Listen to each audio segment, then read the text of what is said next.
안녕하세요. 이상호 목사입니다. 구역공과 해설. 오늘은 제48과 일상의 복입니다. 성경 본문은 시편 127편 1절에서부터 5절까지입니다. 그럼 우리 다 같이 한번 읽어보도록 하겠습니다. 여호와께서 집을 세우지 아니하시면 세우는 자의 수고가 헛되며 여호와께서 성을 지키지 아니하시면 파수꾼의 깨어있음이 헛되도다. 너희가 일찍이 일어나고 늦게 누우며 수고의 떡을 먹음이 헛되도다. 그러므로 여호와께서 그의 사랑하시는 자에게는 잠을 주시는도다. 보라, 자식들은 여호와의 기업이요 태의 열매는 그의 상급이로다. 젊은 자의 자식은 장사의 수중의 화살 같으니 이것이 그의 화살통에 가득한 자는 복되도다. 그들이 성문에서 그들의 원수와 담판할 때에 수치를 당하지 아니하리로다. 요즘 한창 유행하는 은혜라는 찬양이 있습니다. 내가 누려왔던 모든 것들이, 내가 지나왔던 모든 시간이, 내가 걸어왔던 모든 순간이 당연한 것 아니라 은혜였소. 이렇게 시작되는 찬양은 우리가 평범한 일상에서도 당연하다고 누리는 것들조차 하나님의 선물임을 나타내주고 있습니다. 이 찬양은 오늘 본문 시편 127편과 그 내용을 같이 합니다. 이 127편에서도 백성들이 필요한 모든 것을 채워주시는 주권자 하나님을 찬양하기 때문입니다. 이제 오늘 말씀을 통해서 하나님이 우리에게 일상적으로 주시는 복은 무엇인지 한번 생각해보고 진정 감사하는 시간이 되시기를 바랍니다. 그러면 말씀 속으로 들어가서 질의 응답 형식으로 좀 더 자세하게 알아보도록 하겠습니다. 1번, 집을 세우고 성을 지켜주시는 분은 누구인가요? 1절, 여호와께서 집을 세우지 아니하시면 세우는 자의 수고가 헛되며 여호와께서 성을 지키지 아니하시면 파수꾼의 깨어 있음이 헛되도다. 이 말씀을 통해서 볼 때 집을 세우고 성을 지켜주시는 분은 하나님이십니다. 이 시의 저자는 솔로몬입니다. 솔로몬은 하나님이 함께하지 않으시면 인간의 모든 수고는 헛되다는 것을 강조합니다. 먼저 여호와께서 집을 세우지 아니하시면 세우는 자의 수고가 헛되도다 이렇게 말씀을 합니다. 집을 세우기 위해 땅과 자재를 구입하고 일꾼을 사서 건물을 짓는다고 해도 하나님의 허락이 없다면 집은 세워지지 않습니다. 그런데 여기에서 집은 가정이라고 보는 것이 훨씬 유익합니다. 하나님이 함께 하시지 아니하면 아무리 훌륭한 저택에 살아도 단란함과 평안함이 없는 텅 빈 집이 될 것입니다. 또한 여호와께서 성을 지키지 아니하시면 파수꾼의 깨어 있음이 헛되도다 이렇게 말씀을 합니다. 파수꾼이 아무리 눈을 뜨고 지키려고 해도 하나님이 함께 하시지 아니하면 뚫릴 수밖에 없습니다. 그런데 여기에서 성은 단순히 방어선만을 의미하는 것은 아닙니다.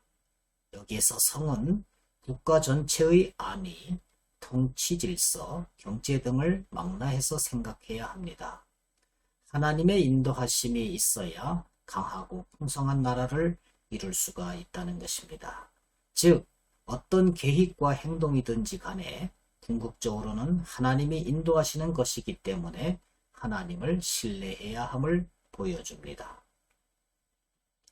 2번, 여호와께서 그의 사랑하시는 자에게는 잠을 주신다는 의미는 무엇일까요? 2절입니다. 너희가 일찍이 일어나고 늦게 누우며 수고의 떡을 먹음이 헛되도다. 그러므로 여호와께서 그의 사랑하시는 자에게는 잠을 주시는도다. 우리는 여호와께서 사랑하시는 자에게 잠을 주신다는 의미가 오직 하나님만이 참된 안식을 주신다는 것을 의미한다는 것을 알아야만 합니다. 오늘날 우리는 위드 코로나19 시대를 맞이하여 잠 못 이루는 사람들이 많습니다. 아무리 사업을 일으켜 세우려고 해도 세울 수가 없기 때문입니다. 이처럼 자기 힘으로 일으켜 세우려고 하면 그 수고가 헛되고 따라서 평안을 누리지 못하기 때문에 잠을 잘 수가 없습니다. 그러나 하나님이 사랑하셔서 함께 하시면 하나님이 이루시기 때문에 참된 안식을 누릴 수가 있는 것입니다. 2절 말씀에서 그의 사랑하시는 자는 솔로몬과 깊은 연관이 있습니다. 솔로몬의 또 다른 이름이 여디디야인데 그 뜻이 여호와께서 사랑하는 자이기 때문입니다. 사무엘하 12장 25절에 보면은 선지자 나단을 보내 그의 이름을 여디디야라 하시니 이는 여호와께서 사랑하셨기 때문이더라. 이렇게 증거하고 있는 바와 같습니다. 솔로몬은 주 안에서 복된 안식을 누릴 수가 있었습니다. 오늘날 하나님을 믿는 모든 그리스도인들은 참된 안식을 누려야 합니다. 안식은 구원의 결과로 하나님의 돌보심과 보호하심이 내포되어 있으며 신약에서는 예수 그리스도로 말미암는 참된 평안을 의미하는 것입니다. 3번, 우리는 자녀들을 어떻게 바라봐야 합니까? 3절, 보라, 자식들은 여호와의 기업이요 태의 열매는 그의 상급이로다. 그러므로 이 말씀에 의거해서 우리는 자녀들을 하나님께서 주신 기업이요 그의 상급으로 바라봐야만 할 것입니다. 자녀들은 하나님이 주신 축복입니다. 생명의 근원이 하나님이시기 때문입니다. 하나님은 그의 섭리 가운데 태의 열매를 맺게 하시어서 이 세상에 생명을 보내십니다. 그러므로 생명의 근원을 단순한 육체의 결합으로 여겨서는 안 될 것입니다. 그러므로 우리는 부모로서 주께서 잠시 맡겨주신 기업인 자녀를 청지기 의식을 가지고 말씀으로 양육해야만 합니다. 4번, 자녀를 통해 주시는 복을 무엇으로 비유합니까? 그 의미는 무엇일까요? 4절과 5절입니다.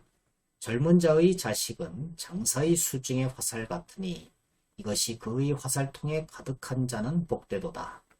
그들이 성문에서 그들의 원수와 담판할 때에 수치를 당하지 아니하리로다. 자녀를 통해서 주시는 복을 장사의 수중의 화살과 같다고 비유를 하고 있습니다. 화살은 적들로부터 우리를 보호해주는 군사력을 의미합니다. 고대 사회에서 노인은 원수와 어떤 문제가 발생했을 때 자녀에 따라 수치를 당하기도 하고 그렇지 않을 수도 있었습니다. 늙고 병들었을 때 자녀들은 그러한 위기를 극복하게 하는 일종의 군사가 됩니다. 자녀는 부모가 나이 들어서 도움이 필요할 때 부모를 돕고 분양하기 때문입니다. 또한 젊은 자의 자식은 하나님의 말씀으로 잘 양육된 자녀를 의미합니다. 이런 자는 훌륭한 성품과 미덕을 가지고 있어서 부모의 자랑거리가 되며 모든 자에게 기쁨이 되는 것입니다. 우리는 자녀를 주신 하나님께 감사하며 청지기로서 하나님을 경외하며 살아가야만 할 것입니다. 결론적으로 우리는 모든 것은 하나님의 은혜, 일상의 모든 것도 하나님의 은혜임을 깨달아야만 할 것입니다. 감사합니다. 안녕히 계십시오.